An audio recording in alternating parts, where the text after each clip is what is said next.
Orang yang membiasakan dirinya tidur di lantai, pasti, ini hukumnya pasti ya, secara hukum duniawi, orang tersebut akan sangat jauh terkena oleh sihir, santet, guna-guna, gayung, tuju, teluh, dan yang semacam dengan hal-hal seperti itu. Penyebabnya adalah semua jenis santet, teluh, tuju, gayung, sihir, guna-guna, ketika dia bergerak atau menuju kepada sasaran, jaraknya dari tanah hanya bisa sedengkul orang dewasa. Itu pun santet ataupun guna-guna yang powernya maksimal. Jadi semakin berkurang power dari sebuah santet maupun guna-guna, maka akan semakin tinggi jaraknya dari tanah ketika santet ataupun guna-guna itu bergerak ke sasaran. Jadi sudah bisa dipastikan secara alamiah, orang-orang yang membiasakan dirinya tidur di lantai, maka mereka berada di bawah frekuensi santet, tuju maupun guna-guna. Selain daripada itu, kelebihan orang-orang yang membiasakan dirinya tidur di lantai ialah dia tidak akan pernah terkena oleh segala macam energi negatif. Seperti yang kita ketahui, satu-satunya energi negatif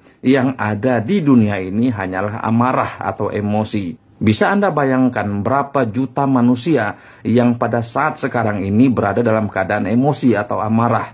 Nah, amarah yang berjuta-juta itu yang dikeluarkan oleh manusia pada hari ini, sifatnya tetaplah energi yang dikenal sebagai energi negatif. Dan apapun energi tidak bisa dihancurkan, begitulah sifat alamiahnya. Jadi dia hanya bisa diubah-ubah saja dari energi satu ke energi yang lainnya. Nah, energi marah yang berjuta-juta terkumpul saat ini di muka bumi, ketika menerpa atau melewati orang yang tidur di lantai, maka dia akan terserap ke bumi atau ke tanah. Karena tanah itu memiliki daya gravitasi. Semakin dekat sebuah benda jaraknya dengan tanah, maka akan semakin kuat daya gravitasi bumi itu.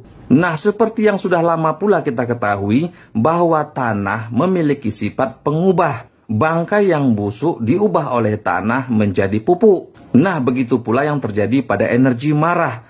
Ketika dia terserap oleh daya gravitasi bumi saat melintasi atau melewati tubuh orang yang tengah tidur, maka energi negatif itu akan diubah oleh tanah menjadi energi positif. Sehingga kejadiannya, tubuh seseorang yang tengah tertidur di lantai akan mendapatkan asupan energi positif dari energi amarah yang telah diubah oleh tanah menjadi energi positif tadi. Itulah yang menyebabkan orang-orang Jepang sangat jarang sekali yang mengalami stres, karena kebiasaan mereka sejak dahulu kala selalu tidur di lantai. Walaupun menggunakan alas tikar ataupun kasur, itu pun kasurnya tipis sekali. Kelebihan kedua orang yang tidur di lantai adalah untuk menyambung tulang yang patah dan urat-urat saraf yang lemah. Kalau kelebihan yang kedua ini gampang sekali membuktikannya. Coba Anda patahkan 2 batang pohon kayu yang tengah tumbuh di halaman rumah Anda. Pilihlah yang kira-kira bisa Anda patahkan, jangan yang terlalu besar.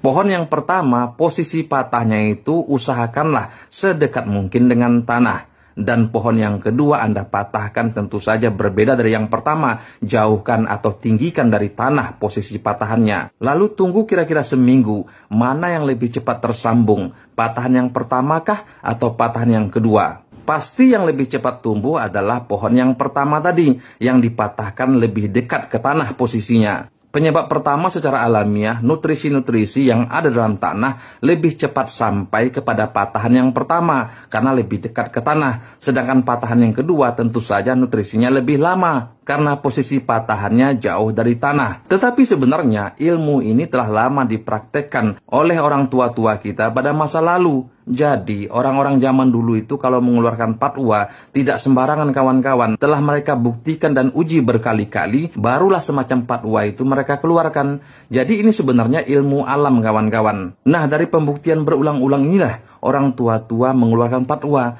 bahwa jika mengalami patah tulang, sebaiknya tidurlah di lantai dekat dengan tanah. Karena dari ratusan uji coba, batang kayu yang dipatahkan posisinya dekat ke tanah lebih cepat tersambung daripada batang kayu yang dipatahkan posisinya jauh dari tanah. Kalau untuk membuktikan menyehatkan urat-urat yang lemah juga gampang pembuktiannya kawan-kawan. Kalau ini saya sendiri pernah mengalaminya. Dulu sewaktu di kampung, saya kan sering juga ikut kawan-kawan mencari kayu di hutan. Nah, kebanyakan saat kayu-kayu telah dikumpulkan, bingung mencari tali. Sehingga mau tidak mau kita harus mencari akar-akar kayu yang bisa dijadikan tali. Nah, disinilah uniknya pembuktian yang telah dilakukan oleh orang tua-tua pada zaman dulu. Jika akar kayu itu diputuskan jauh dari tanah posisi putusnya, maka ketika dijadikan tali untuk mengikat kayu-kayu bakar itu, akar yang begitu kuat pada semula jadinya, tiba-tiba menjadi ketas dan pasti gampang putus.